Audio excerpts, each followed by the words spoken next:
हम घुसाई चाहते ही घुसाओ, हम घुसाई चाहते हूँ घुसाओ ना। इतना हो सकेला भैया हमके पूरा भरोसा बा। तो भैया बतावत है का घुसावे के बात करता रहो, अगर हई घुसावे के बात होई तो पेला मर जाइबो। तो कहा भाई लोग, उम्मीद बा कि अच्छा खोल। और आज के वीडियो में जोन की बहुत मजा वाला बात करतनी, तो चलते नहीं आज के वो वीडियो स्टार्ट करतनी। क्लिप तो चलता देख लो, बहुत मजा वाला बात, लास्ट तक जरूर देख लो भाई लोग वीडियो। ले लू मजा खूबे कोरावा में, जाने चल जाइबू भोरावा में। कितना दर्द बा भैया जी के दिल में, दर्द बा। ये क्या व्यासन है? नहीं बा दर्द बा।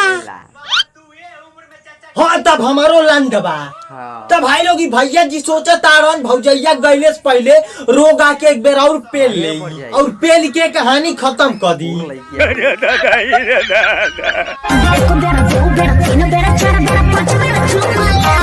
बस 5 बेर तो हम मुठ मार देली, वो 1 घंटा में।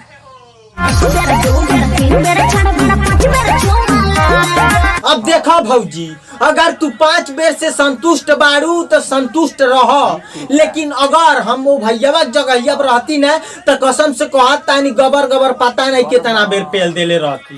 पहले रहनी पातर हम, अब देखा मोटैनी हो। अब देखो भौजी, झाट पे केतनो मालिश करो उ गोटा नहीं सकेला, और हमारे और तुम्हारे जैसा आदमी कबो मोटा नहीं सकेला।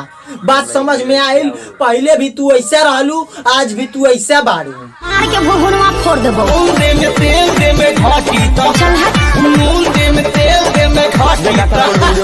भाई लोग भैया जी के गाना में बाकी नून देव तेल देव, और हम इनके बसवारी में ले जाके पेल देव, कोनो दिक्कत? मतलब सारा गाना तो ऐसा गावता रसन जैसे लगता लार चाट के पाकल आम खइले बा। नून देव तेल देव और तो हके घिसरा पेल देव। बात भोसड़ी वाला। हम घुसाई चाहते ही घुसाओ, हम घुसाई चाहते हूँ घुसाओ ना। इतना हो सकेला भैया हमके पूरा भरोसा बा।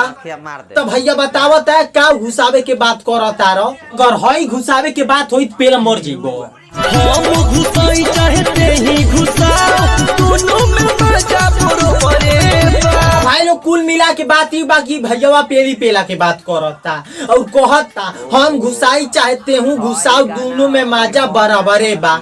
तो भैया दोनों में मजा बराबरे नाई बाई करी बहन चोदो। अगर भौजैया घुसाई ना और कहीं गलत घुसे लगल तो लड़वे टूट जाए और तू 6 नंबर बन जाइबो।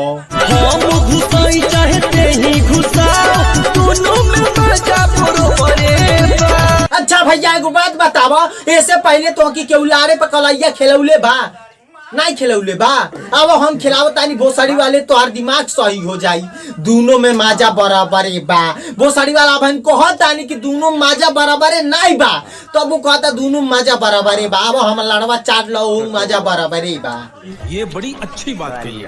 तारा ढोरी पर बैठल बड़े सोनी महाराज, तारा चढ़ल जवानी पकड़ो तारा। तुहार ढोरी पर बैठल बाड़े सोनी महाराज, तुहार चढ़ल जवानी पर कर तारे राज।